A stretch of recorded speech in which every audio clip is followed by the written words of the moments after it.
first reason as to why we have to protect is just to prove who the owner is. Just that. That is the first basic reason as to why we protect.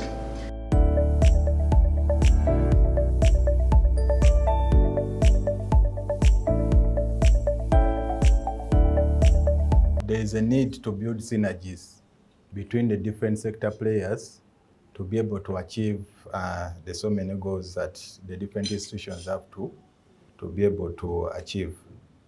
I'm going to give a brief presentation. I'm going to rely mainly on the standard development because as we are all aware, Uganda National Bureau of Standards, our main mandate is in line with standards, and the standard is the Bible that we use. Is the tool, the only tool that all the different departments use to be able to execute the different activities under our mandate. We are under the Ministry of Trade, Industry and Cooperatives, and we were established by the UNBS Act, Cap of 327, and the UNBS became operational in 1989. Uganda National Bureau of Standards is governed by the National Standards Council, headed by the Executive Director. So the National Standards Council is the apex of decision-making at Uganda National Bureau of Standards. From our mandate, we have the formulation and promotion of the use of standards. And as I've told you that when you look at our mandate, most of the things rotate around the issue of standards. So we have the mandate to formulate and also to promote the use of standards, and then also to enforce standards to be able to protect the public health and safety and to protect the environment against dangerous and substandard products. Here we are relying on only substandard products. I know there's also an issue of counterfeits, but that is not under the mandate of UNBS. Ensuring fairness in trade and precision in industry through reliable measurement systems. Yes, we've talked about the calibrations. Yeah, for those of you who work in industries, you've seen so many equipments, different industries with the UNBS tag where it has indicating that it has undergone calibration. So we also have that mandate, and also to strengthen the economy of Uganda by assuring the quality of locally manufactured products to enhance the comprehensiveness of exports in regional and international markets. So here we are talking about locally manufactured products, so the mandate is open, but there are some products where we share mandates with other institutions and we work in collaboration with them to be able to achieve this objective. A standard is a document which is established by consensus and approved by a recognized body that provides for common and repeated use, rules, guidelines, or characteristics for activities or their results aimed at achievement of the optimum degree of order in a given context. So the source of that definition is from ISO guidelines. These standards have a time frame of 5 years. So after 5 years, they're supposed to be revised or amended. Amendment is, you can find like maybe there's one clause that needs to be affected. Maybe the requirement, let me say the requirement of pH was supposed to be 3, and then we realize that we need to revise it to 4. So it's only one requirement. You don't need to revise the entire standard. So you just issue an amendment to that standard. Activities involved, we do a lot of background research and project development, collection of samples, and carrying out the given measurements, including the tests, holding technical committee discussions, editing, notification, harmonization for regional standards, approval, gazetting, and gazetting of standards. Gazetting is like the last process But we shall go back to the, I will show you, I will explain when we go to that chart. So the principles of standardization, I talked about consensus in the definition of a standard. It is a general agreement combined with the absence of continued opposition from an important interested party.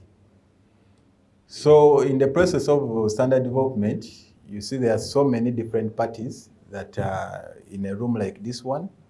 So how do you come up to a conclusion that instead of the pH being 3, let it be 4? Of course, it is science that defines that, but you will find sometimes there is a contradicting, let me say, science that is giving another opinion. So a consensus is when now you agree that, okay, let it be 4. Not that there was no opposition, there would be opposition, but you agree that let's go with this basing on what? On science. Openness, when the process of standard development is supposed to be open. I know many of you would say that we've even never heard of the process of standard development going on. But ideally, the process of standard development is supposed to be open, and throughout the cycle of developing the standard, we send these standards to different stakeholders across the entire world. With outside Uganda, we send through World Trade Organization. So all partner states are supposed to know about a standard that is coming to place. Besides the regional blocks, standards also, we participate in development of standards at international level. You are going to see more of ISO, International Organization for Standardization, and Uganda is also a member, and UNBS is the focal point of ISO, and we participate directly in the development of these standards. We are participating members. There are different categories of members. There are those who are observing members who just participate, but they don't have rights to votes and any other privileges, but Uganda is a participating member. So when you see ISO standards, you know that Uganda also, through UNBS, we participate in the development of those ISO standards. And I want to implore especially the academia to have a keen interest in these standards, because these are very comprehensive documents. Standards, for example, ISO standards, you find partner states, all the developed countries have participated in the development of that standard.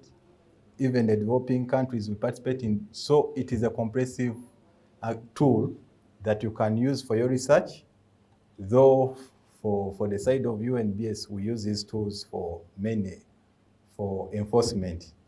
For the standard of medical devices, of course, UNBS is a secretariat in this technical committee. National Drug Authority is a member of the technical committee for medical devices. We have government laboratory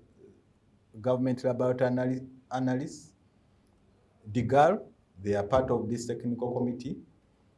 We have different institutions, government institutions, Ministry of Trade, Ministry of Health, they are all part of this technical committee. The doctors, depending on the subject, if we are talking about dentistry, products in dentistry, of course we shall require dentists to be there. If we are talking about products used in surgery, we shall need surgeons to be part of the discussion. So we involve all the sector players, including producers, consumers. So at the level of committee draft, the standard cannot proceed unless if it has been deliberated on fully by the different players. I've seen scenarios whereby you find clients, they have noted that there is an ISO standard on a given product for medical devices. So they go straight to ISO and they buy. Through ISO will allow you to buy, okay, because they have that component of selling these standards. So you'll find like that one standard at ISO it is around Swiss francs around 60 plus, 60, let me say $65. So 65 US dollars is 250,000 going forward, which is a bit expensive because you have to buy so many standards if you want to achieve a certain aspect. If maybe you are doing research or maybe you are testing and realize that you need, let me say 5 test methods. So it will be quite expensive for you. But when you buy it from Uganda National Bureau of Standards library, these standards are subsidized. So you'll find a standard which you will buy at 300,000 at UNBS, they don't exceed 50,000. You find from 20, 30, 40,000. So it is a bit cheap. It is cheap for you, and it's the same content. Because for us, we just, it is part of the MOU if we want to localize it, to put a cover page to indicate that it's a Uganda standard, but it's the same document. So that's why I'm employing the academia, because you do a lot of research and you need this information. I showed you the process of developing a standard, that there's a lot of research that is carried out to come up with these parameters and the requirements. They always ask you for UNBS clearance, but what UNBS does now for medical devices, we also have to send you to National Drug Authority to do the clearance. So as long as National Drug Authority has cleared you, then we can be able to to do the clearance, but the standard has to be in place. And the good thing is that even NDA participates in the development of these standards, so they're also aware of what happens. So any clearance standard has to be in place, and it's the standard that we use it's now the standard that will be used to test. That is in case the product has not been tested from the country from the destination country, it has to be taken to the laboratory, and normally NDA does the testing of these products, and then after we've seen and the test results and the clearance from NDA, that's when we can also clear you. So the system has been built like that, even at URA. So you cannot do the clearance of any product if UNBS has not cleared you, even if we don't have the full mandate to export products. You'll find that in the country where you want to export, they tell you, we want UNBS clearance. Normally, you cannot, even if you are registered under National Drug Authority, but if for the country where they need UNBS clearance, of course, they want to see the UNBS certificate. So I'll briefly talk about UNBS certification, and this is for products that are manufactured within Uganda. The country where I'm exporting this product, they also need UNBS clearance. So that's when you have now to undergo the certification process. But still, it can also be achieved if the standard is there. If there is no standard for that product, it cannot be certified. And these are the cases that, these are the demands that always push the development of these standards, because if you realize that you needed to enforce, maybe to regulate a given product, and there is no standard, of course you have to start to embark on the process of developing the standard. So basically, that's what I wanted to inform you about what we do. But the sector of medical devices, I want to inform you that it is one area that it has not been embraced properly by the different players in the sector.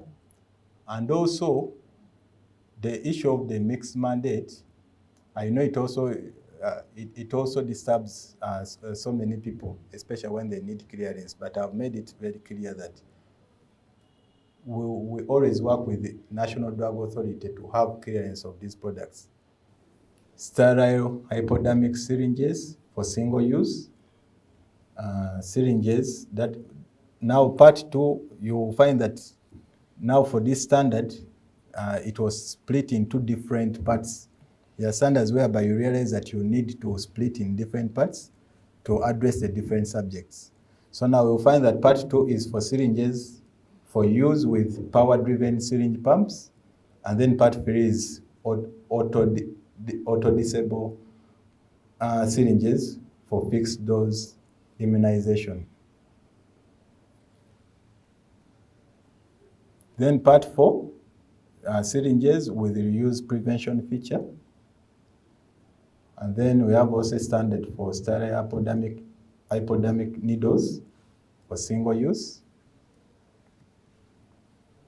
Medical syringes with glass barrels specification.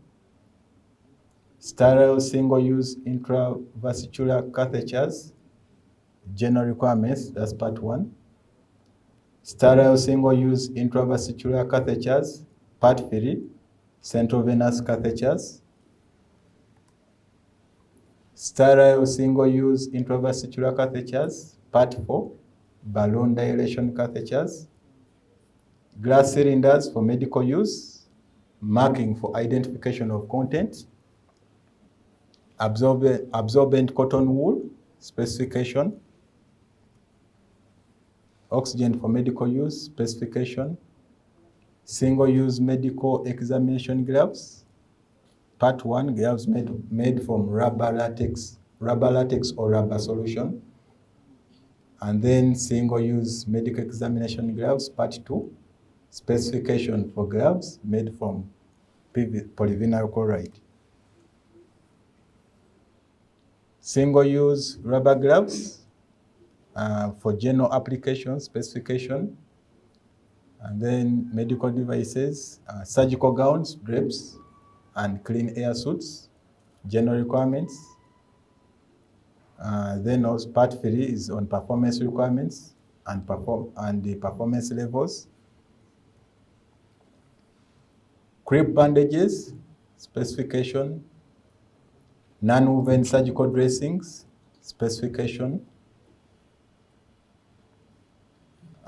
Medical devices, symbols to be used with medical device, the labels, labeling, and information to be supplied. Part 1 is on general requirements.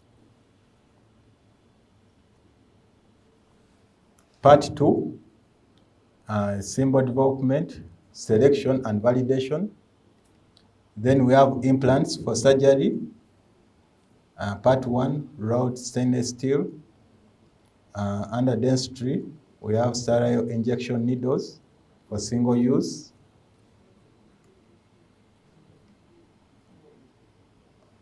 Scalpels with detachable blades, fitting dimensions. Surgical sutures, part 1, absorbable surgical sutures, and part 2, non-absorbable. Does UNBS have the capacity to develop these standards? I want to repeat that UNBS does not develop these standards. UNBS collaborates the development of these standards. So the different technical experts, they participate in the development of these standards. Academia is always part. In the medical field, the doctors, depending on the subject, they participate, plus the different sector players. So depending on the subject, and those very experts are the ones who are brought on board to be able to come up with these standards. Thank you.